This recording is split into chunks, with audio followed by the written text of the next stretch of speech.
Assalamualaikum warahmatullahi wabarakatuh. Perkenalkan, kami dari kelompok D9 kelas 12 MIPA 7. Perkenalkan, nama saya Ria Septiani. Nama saya Cici Kusumawati. Nama saya Tina Fitarina. Nama saya Fatul Anwar.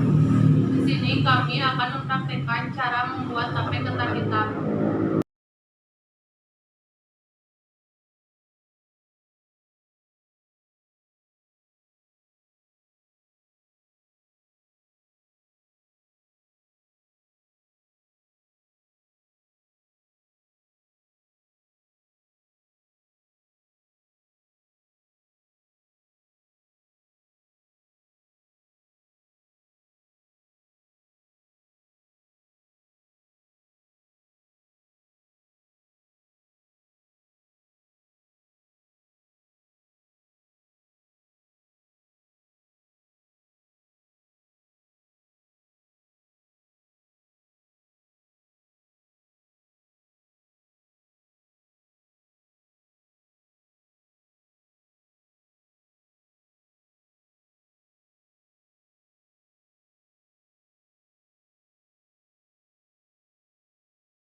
Pertanyaan pertama, mengapa dalam pembuatan tape harus ditaburi dengan ragi? Apa yang terdapat pada ragi tape? Karena ragi mempunyai peran terjadinya fermentasi pada tape. Sebab pada ragi tape terdapat berbagai macam mikroorganisme di mana yang utama adalah fungsi atau jamur dan kapang jenis tertentu. Jamur dan kapang inilah yang menyebabkan terjadinya fermentasi. Pertanyaan yang kedua, mengapa ragi harus ditaburkan pada saat bahan dalam keadaan dingin? Karena mikroba yang terdapat dalam ragi tidak bisa hidup dalam suhu tinggi, akibatnya akan mati dan fermentasinya pun tidak berhasil. Pertanyaan yang ketiga, mengapa dalam pembuatan tape disebut memanfaatkan produk teknologi? Jawabannya adalah karena pada saat membuat tape diperlukan bantuan mikroorganisme, yaitu jamur ragi, Saccharomyces cerevisiae, melalui proses fermentasi. Untuk nomor 4, perubahan wujud apa yang akan terjadi jika suatu zat cair mendidih? Jawabannya, wujud zat cair menjadi gas. Pertanyaan nomor 5, jelaskan apa yang dimaksud dengan kenaikan titik didih. Kenaikan titik didih adalah fenomena yang terjadi untuk semua zat terlarut dalam semua larutan, bahkan dalam larutan ideal dan tidak bergantung pada interaksi zat terlarut tertentu.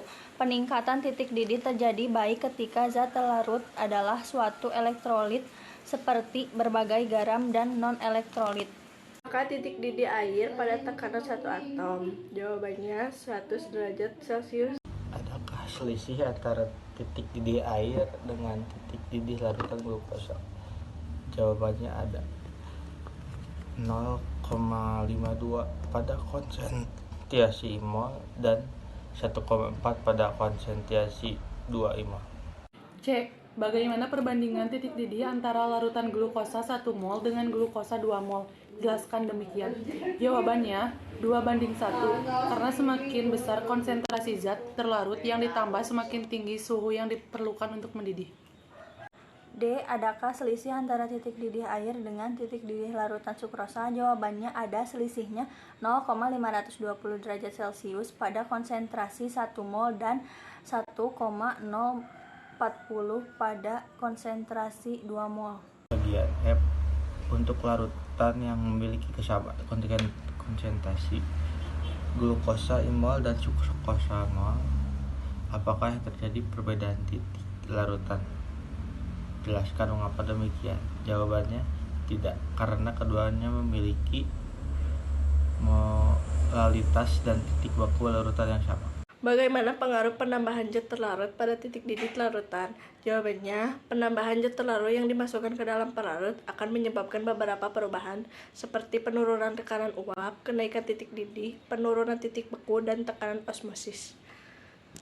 Berdasarkan tabel tersebut, untuk larutan glukosa, bagaimana hubungan antara molalitas dengan kenaikan titik didih? Jawabannya, hubungan antara molalitas dengan kenaikan titik didih adalah semakin besar nilai molalitasnya, maka kenaikan titik didihnya akan semakin besar. Begitu pula sebaliknya, jika molalitasnya lebih kecil, maka kenaikan titik didihnya rendah. I. Perhatikan larutan glukosa dengan konsentrasi 1 mol. Apakah nilai molalitas dengan kenaikan titik didihnya sama? Jawabannya tidak, karena kenaikan titik didih berbanding lurus dengan molalitas. Jika berbeda, bagaimana caranya supaya nilainya sama besar? Jawabannya tidak bisa. Perhatikan larutan gula dengan konsentrasi 2 mol. Apakah nilai molalitas sama besar dengan kenaikan titik didihnya sama? Jawaban tidak, karena nilai molalitasnya berbeda dengan kenaikan titik didihnya. I. Perhatikan larutan glukosa dengan konsentrasi 1 mol. Apakah nilai molalitas dengan kenaikan titik didihnya sama? Jawabannya tidak, karena kenaikan titik didih berbanding lurus dengan molalitas.